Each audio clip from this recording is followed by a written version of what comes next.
علي حسين كاهن ayaa maanta mar waraysi gaarsiinay telefishinka caalamiga Bulsha TV waxa uu ka hadlay arrimo door ay kamid yihiin colaadaha ka soo cusboonaaday gobolka Sanaag waxaana hadaladiisa kamid ahaa intaas oo boqol baa ku kala dhimatay laba ku kala meeshay saddex boqol baa ku kala dhimatay ee kiina ugu horeysay loo buunbuuni ceelaf weyn de ku hore loo buunbuuni jirin ceelaf weyn hadaba waxaan leeyahay maanta maxaan ku leeyahay wadanka madax dhaqameed baa jooga cuqaal iyo salaadiin baa joogta labada beelad waxa leeyahay salaadiin cuqaal bay leeyihiin salaadiin iyo cuqaal iyo wax karad bay leeyihiin labada beelad waa laba beelad walaala ama xaqaradkood iyo maxaan ku leeyahay salaadiinta qoyaankooda ma naqaana waxaan leeyahay salaadiinta iyo maxaan ku leeyahay madax dhaqameedka beesh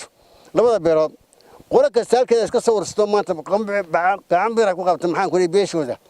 oo waxaana ka soo afshareen ummadda reer Soomaaliya ka soo afshareen oo gacan bir ku qabteen maanta gacan bir arrintan ku qabteen waxaan leeyahay karan dawladda Soomaaliyeedna dusha ka yaasoo ka baxda arrinta horena maanta way maamusho maanta maamulkiina maxaan ku leeyahay waan sirugsinay anagu maamulka waan sirugsinay oo madax dhaqameed baa ka tiri waxaan barigeed baa dhamay jirin beelaha madax dhaqameed wuxuu dhamay jiray ku shaqale oo qaabilsan madax dhaqameed shaqadooda loo daayo oo loo daayo mahluuda shaqadooda maanta waxaan leeyahay labada beelood maanta walaalaha madax dhaqameedka wax gaarkooda ha gaar arrintaas waxa dhameystiran Soomaaliya ka soo qabsan arrintan way ku raagtay Soomaaliya ku rafatay si ma waxaan leeyahay hadii beelahan wax nooga bahdaan ay beelaha kale wax uga bahdaan salaadiinta boqorada badan madax dhaqameedka u bahdaan waanu tagi doonaa meesha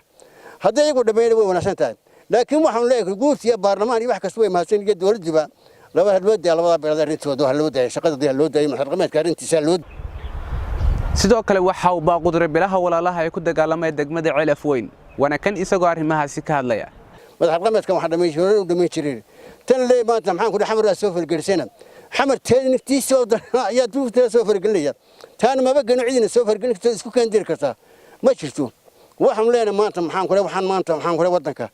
ilaahay maanta maxaan ku leeyahay ninkaas sodon harale ninka maxaan ku leeyahay tan harale yaana waxaan leenahay korneel harre ilaahay soo diyaay isagana ilaahay soo haday maanta kama maarano maanta naan ku maarano maaha waana nuu ducaynaa waxaan leenahay shanakaas soo noqdo wadankiisa dalkiisa ku soo noqdo waxaana wuxuu geeymaha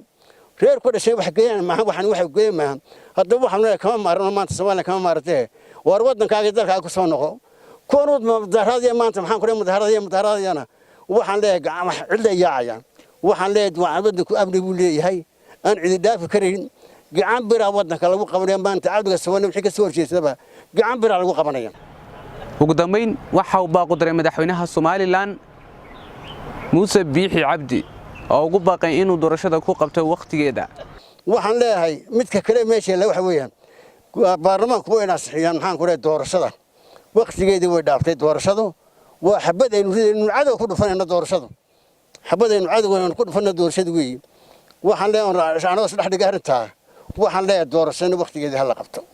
oo doorashada waqtigeedii dhaafin madaxweyne annagoo maanta ku duceynaa cimdhari caafimaad qof ku duceynaa gacan bir wadanka aad ku qabanayso abnaad haysto waxaan ku leeyahay doorashadu waa xabad aynu waqtigeeda qabo waa xabad aynu ku dhufanayna cadowga waa ku dhacaysaa doorashada qabo أحمد محمود عمر أحمد دياح بولشا TV